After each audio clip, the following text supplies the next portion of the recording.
How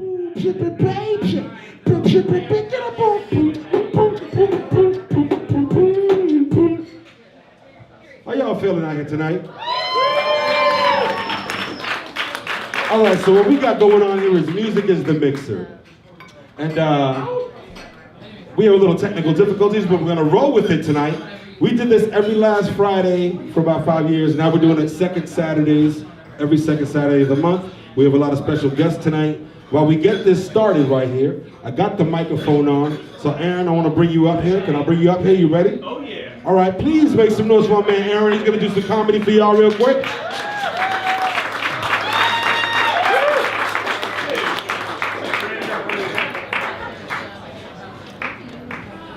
I thought he took the top to this thing. Hello, how's it going, guys? Did you take the top? Hello, hello. Everyone hear me fine? Yeah. All right, little quiet. Turn it up, turn it up. Get the fire going. You gotta work on it till I get it going. All right, all right. Sorry. Give it up for radio. This guy's awesome, man.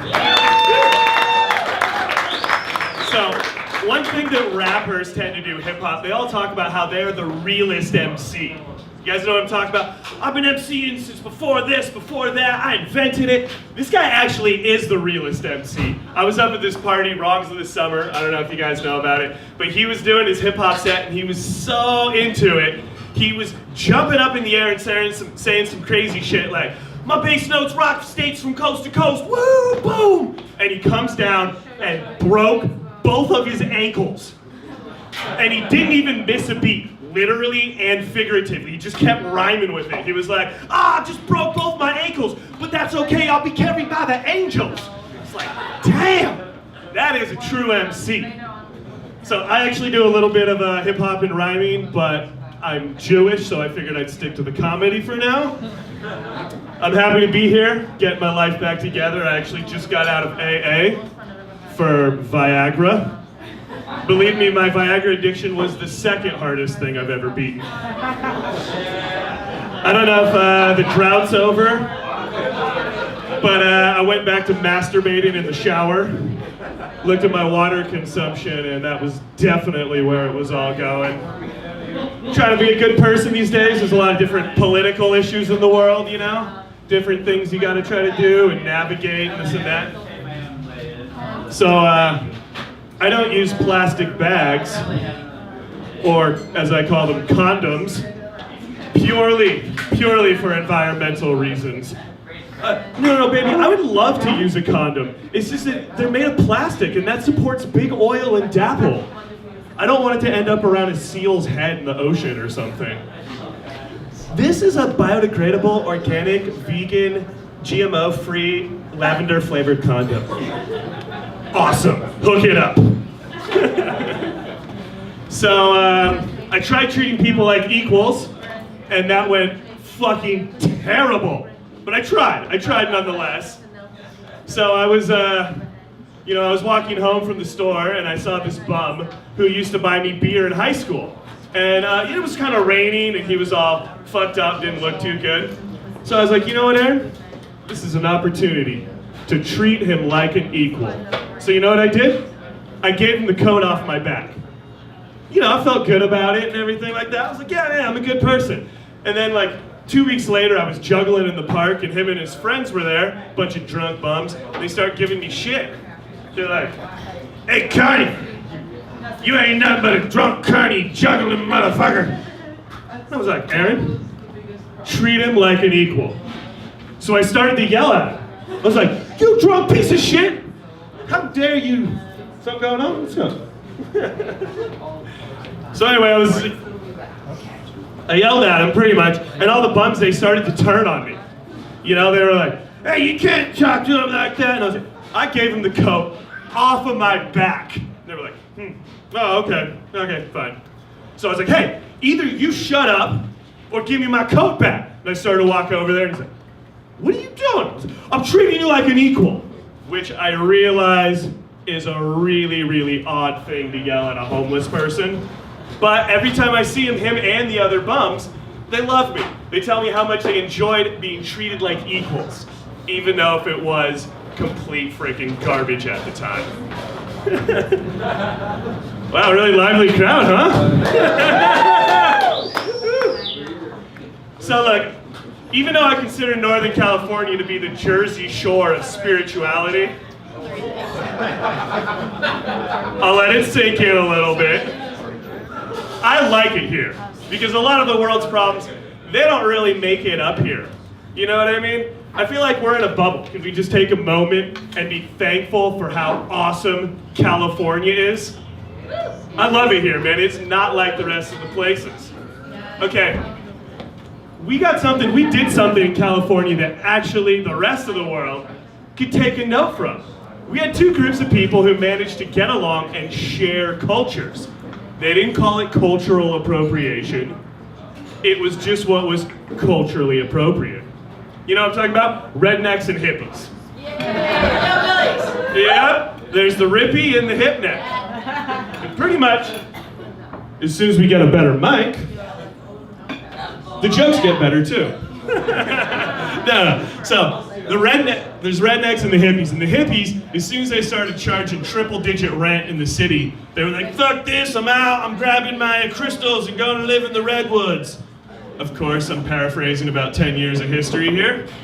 And then the rednecks, they were like, man, look at them hippies, they sure got a lot of titties and a weed over there. Maybe we should go say hi. And they did.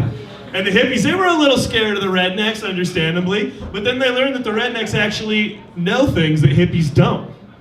You know, they're useful. They know how to fix trucks, shoot guns, talk back to women. You know, stuff hippies don't know how to do.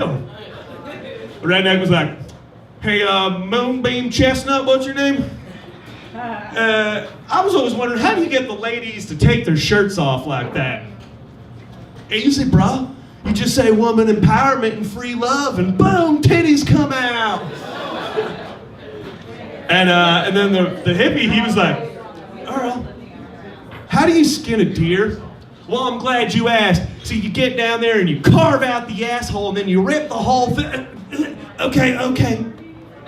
What I like about that is I'd actually say, how do you talk back to women? But I don't know. I'm actually a hippie, not a redneck, so. Sometimes my ex-girlfriend would accuse me of having a double standard. And I'd be amazed by this because I don't even have one. But you know, like I said, we're in a bubble up here. I'm pretty thankful for that. We got a lot of these different things. They don't make it up here. It's really great. What's our big issue up here? What's our big cultural issue? Anyone? Marijuana.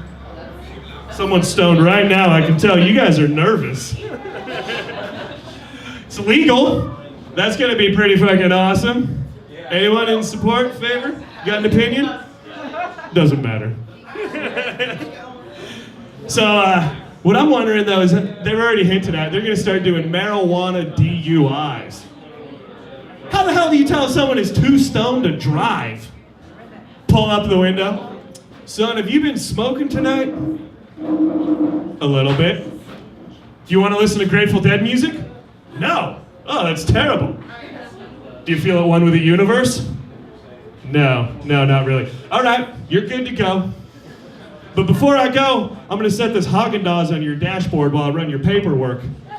And if you've touched any of this by the time I get back, you're too high to drive. You're going to jail. So what's the thing they say about stoners? Anyone? What's a big complaint? Lazy, there you go. Maybe slow on the uptake a little bit. That's right, they tell you stoners are lazy. And anyone who's a grower will tell you that's goddamn true. Stoners are lazy. But not everyone around here is a stoner, okay? Weed does not make you lazy. I'll prove it to you. Last year there was the Olympics. I didn't watch it, but I heard Michael Phelps cleaned up shop. Won everything. Stoned off his ass. Stuff he didn't even compete in. So apparently weed is a gateway drug to 50 gold medals. How else do you think they could put this guy, how else do you think he could eat 10,000 calories a day? You think they're gonna have the balls to put him on a box of Wheaties? No? Nothing?